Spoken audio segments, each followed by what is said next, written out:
Coming up today, stocks continue to slide, the S&P gets close to correction territory, the latest on the trade war, the market's odds of a recession, a preview of inflation tomorrow, the protest against Tesla, and Trump pushes back calling the boycotts illegal. It's going to be a good one, guys. Let's go.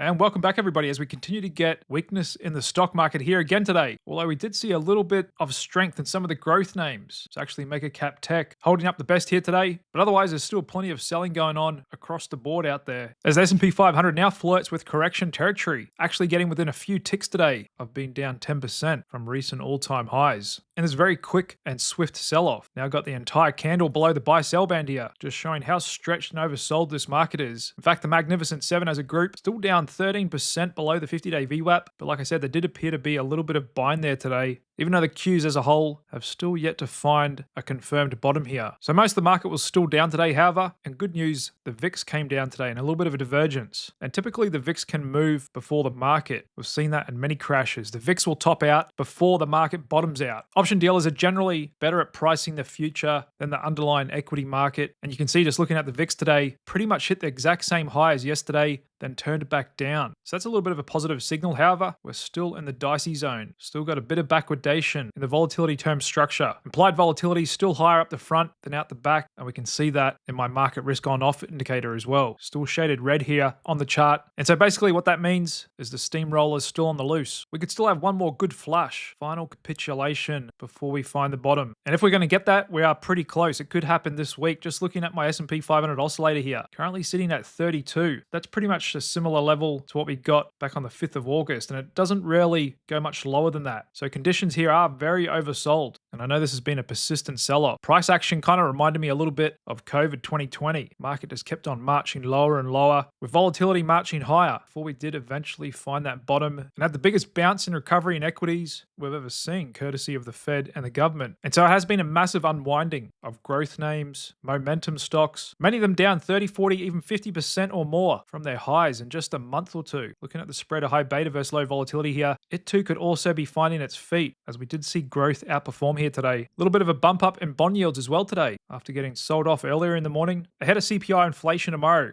which I'll get into a bit later. But we've still got bond yields around the world moving up. There's the Euro 10-year. And of course, we've still got a strong move up in JGBs and even Chinese government bonds as well. This price action in bond yields not really suggesting an imminent global recession from a trade war. But obviously, there's still plenty of fear out there. We're still in the extreme fear zone. Looking at the fear and greed index here, 16. Still very, very low. And in fact, yesterday was a record when it comes to the Magnificent 7. They lost over $833 billion in market cap collectively in yesterday's trading session. And that's because economic policy uncertainty is at all-time highs, understandably. Markets hate uncertainty. They hate not knowing. However, as a trader, as an active investor, you can take advantage of that because uncertainty of the future is almost always overpriced in the present. It's kind of like insurance. You pay a premium to take away the uncertainty. And those that can ensure that uncertainty for you, well, they earn that premium if they can manage their risk well. And so there's plenty of back and forth, especially with Canada and the States. We just heard Ontario's Ford suspend US electric surcharge after Trump was going to respond with 50% tariffs on Canadian steel and aluminium imports. So plenty of back and forth here. I still believe they'll result eventually and hopefully in the coming months. Favorable trade deals for all involved, better than high tariffs on Canada, Mexico, and China, and better than the status quo of the lopsided hurdle US companies have to jump over in order to export into the markets of their major trading partner. But no doubt in financial markets at least, the start of Trump's second term has certainly been a lot more volatile than his first term, looking at the change in the S&P here since inauguration. Market really testing Trump's resolve, for which he's responded, it's okay if there's a little bit of short-term pain. It's not going to stop him from achieving his mandate, and why the majority of Americans voted him in to do this job in the first place. His new administration kind of created a recession, just been in office for a month and a half. It's got more to do with cleaning up after the last 4 years and the huge excess spending. But understandably, many investors are skeptical, big and small, letting their politics creep into their investing decisions. We're also seeing records in put option volume, with many people, and I'm seeing this throughout my social media feeds, convinced we're already in a recession or it's just around the corner. In fact, just looking at search volumes in Google for the term recession, index between 0 and 100, with 100 being back in June 2022. 2022, when there was pretty much a consensus that, again, we're in a recession or going into one. And in fact, back in March 2020, when we did have a brief recession, search volumes are only a little bit above where they are now. So we've got the R word on everyone's mind. And it's good to see perma-bear Marko Kalanovic, who was actually let go from JP Morgan last year for making so many wrong market calls, is calling for a Trump recession. He's another never Trumper who, again, in my opinion, would just love to see a recession this year. And if so, he thinks the S&P 500 is going to get down to 4,000. However, just looking at market pricing of a recession probability, looking at mortgage-backed securities, the yield curve, cyclicals versus defensive, forward implied change in the Fed funds rate, high yield spreads, bond premium, S&P 500 drawdown and the VIX, the market currently gives us about 5% chance we're currently in a recession and about a 20% chance of a recession starting in the next year, which is only a little bit above average. Because remember, most of the time we don't get a recession, especially in modern day markets. Recessions are becoming a lot more rare and rare. You can see here in the shaded orange areas where we have got recessions, they were much more common, especially before the Fed put came into existence on Black Monday, 19th of October, 1987. If you take out the COVID one, which was pretty much just a blip on the radar, we've only really had 3 recessions in the last 35 years. It's about 1 recession every 12 years.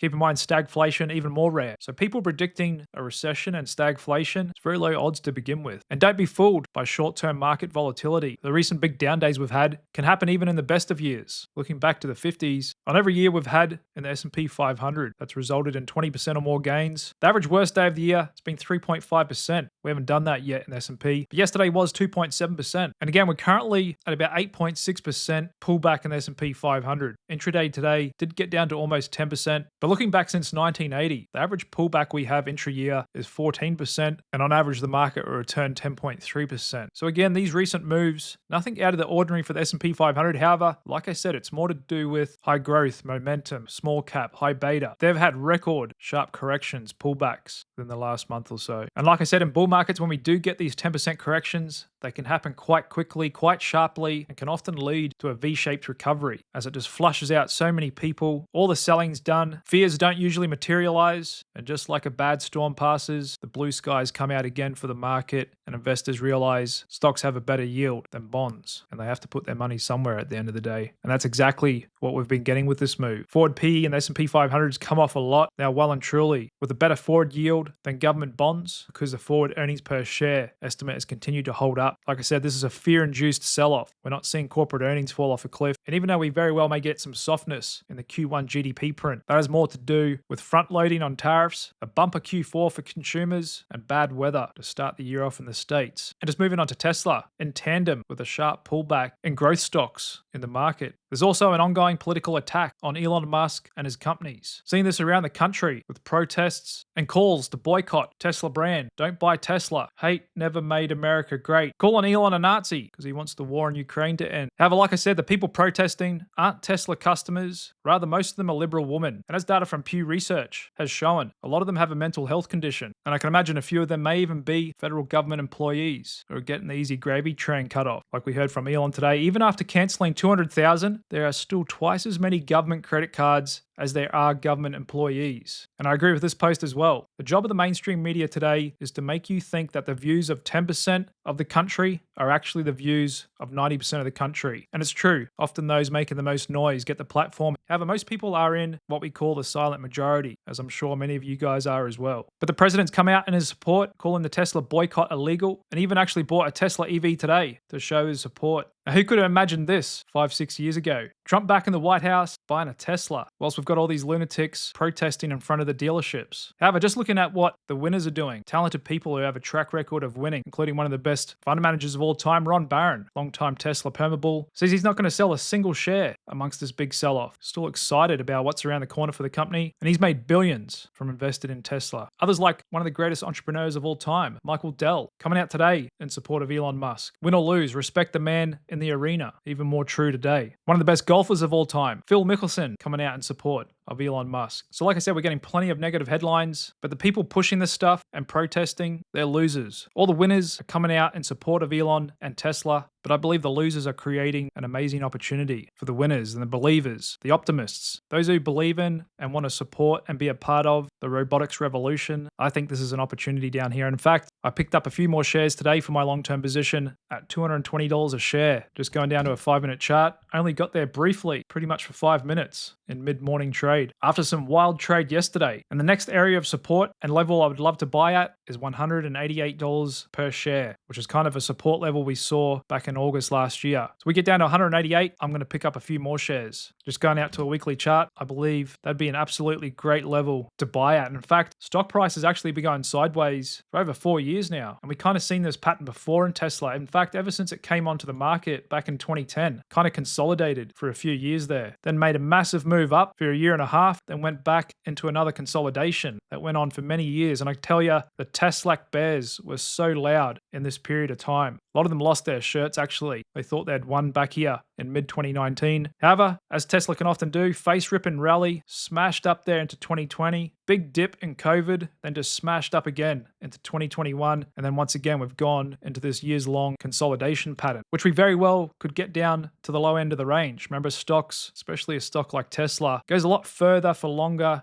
than you would naturally think. But like I said, that just opens up opportunities for the long-term bulls. Market cap as it stands at the moment, 741 billion. We got down here, we're getting close to 500 billion. And I still maintain Tesla will be a $10 trillion market cap come 2040. So if we got down to a 500 billion market cap, I believe a $50,000 investment at that level will turn into $1 million in the next 15 years. So long story short, I hope the Karens keep showing up at the front of Tesla dealerships, giving the bears and all the whiny journalists something to bang on about, because it's obviously helping to flush out a lot of investors as well. But I'm more than happy to take their shares off their hands for them. And yes, no doubt, his work with Doge is a little distracting. Still think in the long run, it's given him a political tailwind. And personally, as a shareholder, I think he should actually step back and let someone else be CEO and run the day-to-day operations of Tesla and all his companies. He's getting to that level where he should just be president or to sit on the board as a strategic advisor and kind of be the puppet master. And so I wouldn't be surprised if that happens, and I think it's for the best. And of course, he'll still influence the direction of the company. He can just let someone else face the media every day, as that's a big part of being CEO. As moving on, Nvidia didn't quite get to my buy level today, 103, got down to 104.77. Not as dramatically oversold as Tesla, but still it's come off quite a lot. Remember, it was just the start of this year where we were in the 150s there briefly. Here we are getting down to 100 on the second biggest stock in the market. Incredible volatility. But I think Nvidia too is on its way to being a $10 trillion market cap, currently 2.6. It's undeniable, inevitable. The world is switching over to AI, and Nvidia is powering that. And what could get the market moving tomorrow? CPI inflation coming out in the morning, with plenty of sentiment saying even a good print is not going to be enough to turn this market around, because somehow Trump's managed to destroy the economy in only 6 weeks on the job. But if Biden didn't in 4 years, I don't think he will in 6 weeks. Like I said, I think it's fear-induced headlines and rhetoric, and just looking at real prices in the economy, currently tracking at 1.35% annualized rate. In fact, looking back on all the data we've got here in Trueflation, that's the lowest since inflation really kicked off in 21. So it would be surprising to see CPI come in hot tomorrow, because again, that would be a bigger divergence from actual prices in the economy. That Trueflation tracks. However, like a lot of these government numbers, you got to take them with a bit of a grain of salt, sometimes a jar of salt, like we saw last year. They accidentally overstated jobs numbers by 30% leading into the election. A little bit of a whoopsie there. Hopefully they can get their CPI numbers right as well, because whatever we get fed, the algos key off and we go one way or another in the market. But just looking at the latest US job openings, did come in better than expected. Another key component in the economy, the health of the labor market. Amount of open jobs increased to 7.7 million in January, up from 7.5 million at the end of 24. And there's a look at the hard data over the last year. Kind of like a lot of economic data, just kind of like basing along, tracking sideways here, and just going out to a longer 10-year chart. Still pretty healthy. See that big volatility after COVID, but things are still stabilizing here, still holding well above long-term trend. Plenty of jobs out there for those who want them.